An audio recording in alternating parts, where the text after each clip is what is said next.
Hi, welcome to Gadabout Football. Here's the second vlogcast. And today I want to try and answer a question that I've been thinking of literally for decades and piqued my interest recently when I saw this informative meme on Twitter where it detailed the last time your Premier League club won a trophy. Now, the thing that brought me, that engaged me was the fact that it's been 52 years since Newcastle won a title. Any sort of trophy, a cup, a league, it doesn't matter.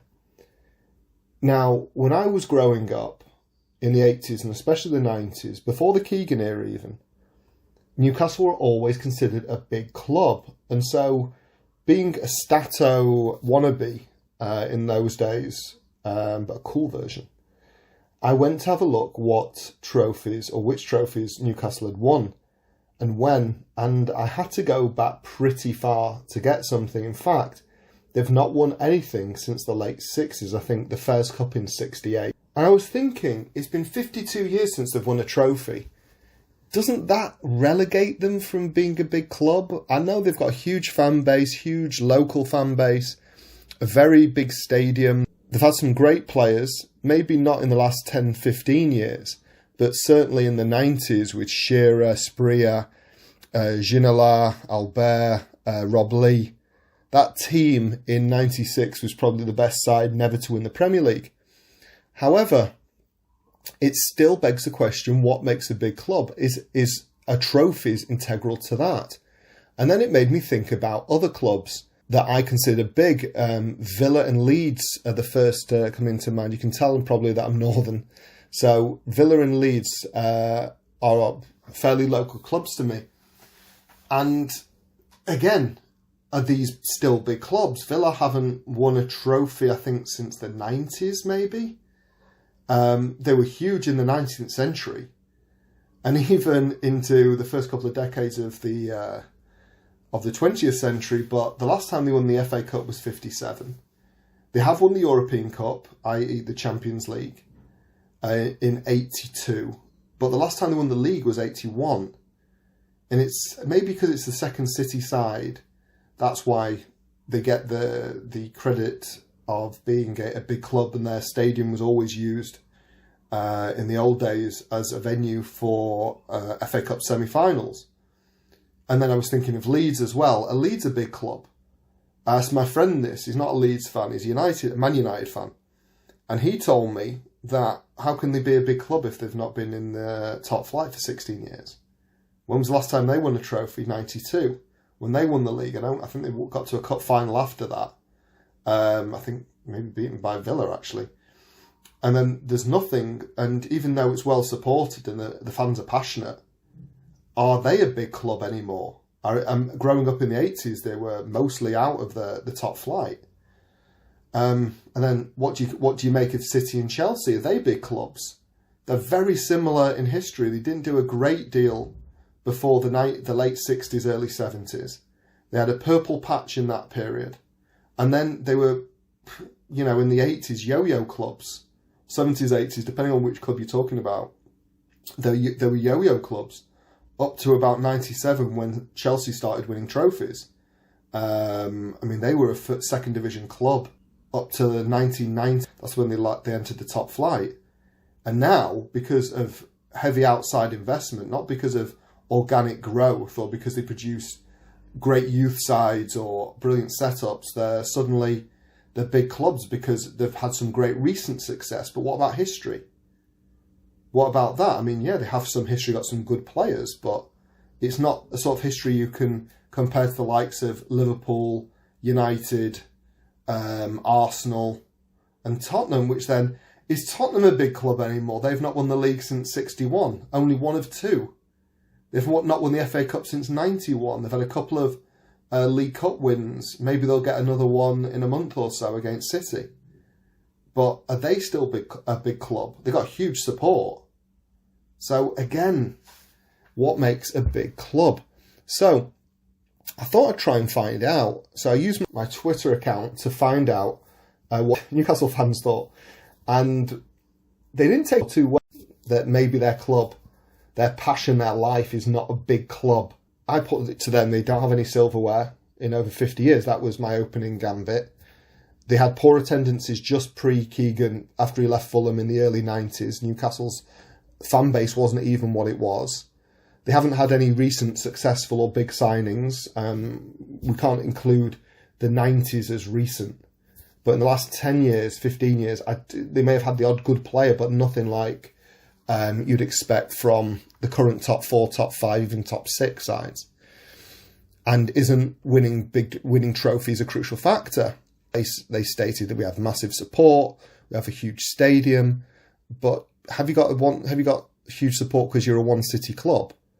Compare that to Arsenal, Liverpool, United, which are far bigger than you, that have to compete with not only other city support, but also regional support. Liverpool and United, their influence goes way beyond their city boundaries. Not only have they got to beat their local rivals for fans, but also their area.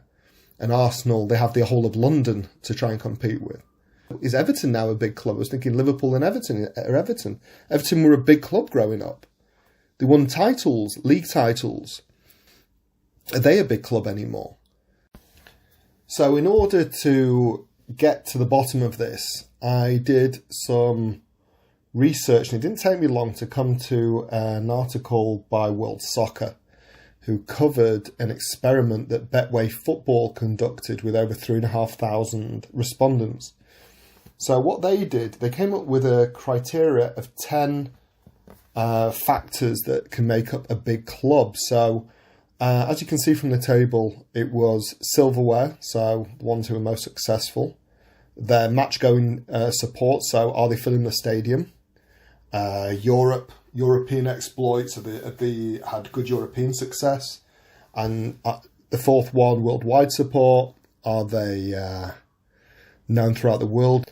Then it came Premier League seasons, which I don't really get. Why isn't it just seasons full stop? I don't see why the Premier League should be the year zero of football. I'm not alone in that, but anyway. Then stadium size, mentioned earlier. Recent Premier League seasons, which is fair enough. But I don't know what recent is. Is recent 5 years, 10 years, even 15 years? Same with recent silverware, the 8th. 9 number of internationals. Okay, but if you've got a squad of 20, 25, and 90% are internationals from England, Spain, Germany, France, Italy, and can extend that to Portugal as well, and maybe a couple of other countries, Netherlands, and then you have a side have got 100% internationals, maybe 3 are from those countries, and maybe the rest are Scandinavians, Eastern Europeans, players from the North Americas, from Asia, from Africa. Maybe not first world footballing nations. How does that work? So I'm not keen on that one. And then there's transfer spend. So what's their kitty like at the moment? But then again, United, going back decades, generations, have always been there or thereabouts with, and the war chest. But you got City and Chelsea now have bigger war chests. Liverpool also used to spend quite big in the past, maybe not as much now. It's not an easy question to answer. I think that the metrics are pretty decent, but maybe there should be something more subjective, like history. What sort of players, managers and culture have they got? Like West Ham is called the Academy of Football, Everton the School of Science. United were the first to go into Europe, and maybe in ignorance, but it's always plugged, the first to really focus on youth. Maybe there's other sides. I'm prepared to be corrected. But also, improved tactics and benefits of dietary improvements. Something Arsene Wenger brought in when he changed the paradigm of football. Bill Nicholson, what he did, Herbert Chapman in the 30s, what he did, that should be also a key metric. What have they done? Not if you won the 100th FA Cup final or the 100th league, but what's your club known for? So this is also something they didn't really cover and is very subjective. But they got the results.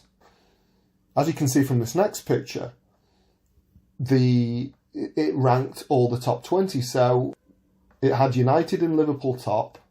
I think from what they said, there was quite a gap between them, but I consider them just as big as each other. Then Arsenal, and surprisingly, then Chelsea, City, the new boys.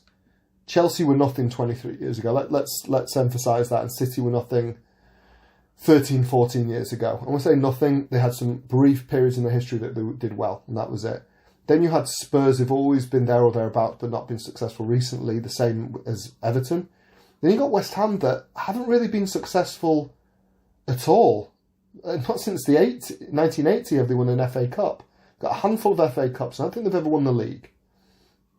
But they have great support, so they're there.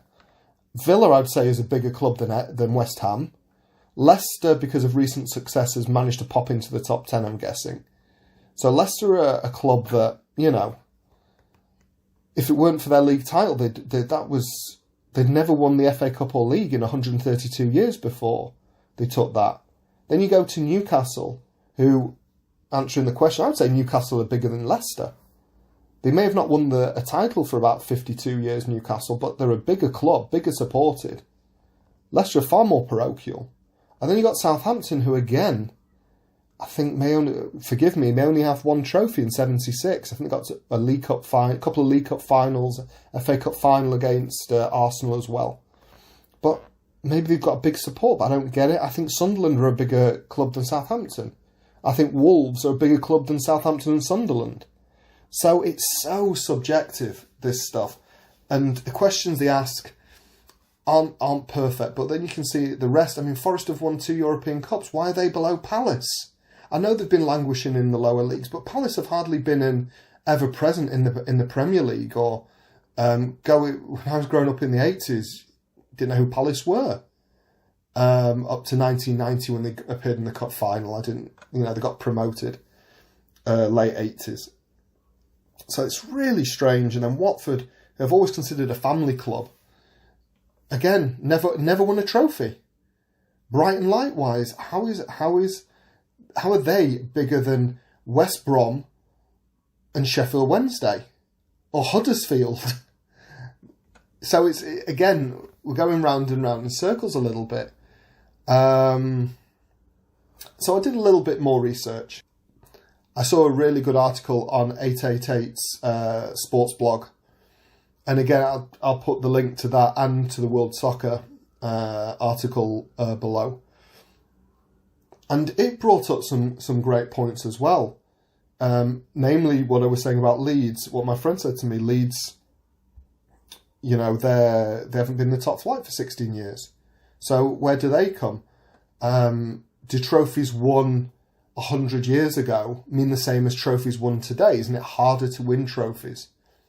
So it's very difficult. You have to draw the line somewhere. And then clubs that had support long ago may not have support now. And it's a good article. It's well worth having a look. So what about financial success? Is that a factor? What about how they're doing with the balance sheet, how they're growing the club? Are we looking at a purely football point of view? Fans, the game, the way the game's played, the players, the managers, silverware, stadia. Is that what we're looking at? Or does the success financially, which success often breeds success, a big factor? So then United in England are by far the biggest. And then it's City and Chelsea above Arsenal, Liverpool and Spurs, which is very strange to someone who grew up with football in the 80s. And it's a new thing and it's very dynamic. It changes a lot season on season. So what about that as a factor? Should it be included? Let's go back to the original club in question, Newcastle United. So if we just have a look at their honours, they've won 4 league titles, 3 of which came in the 1900s.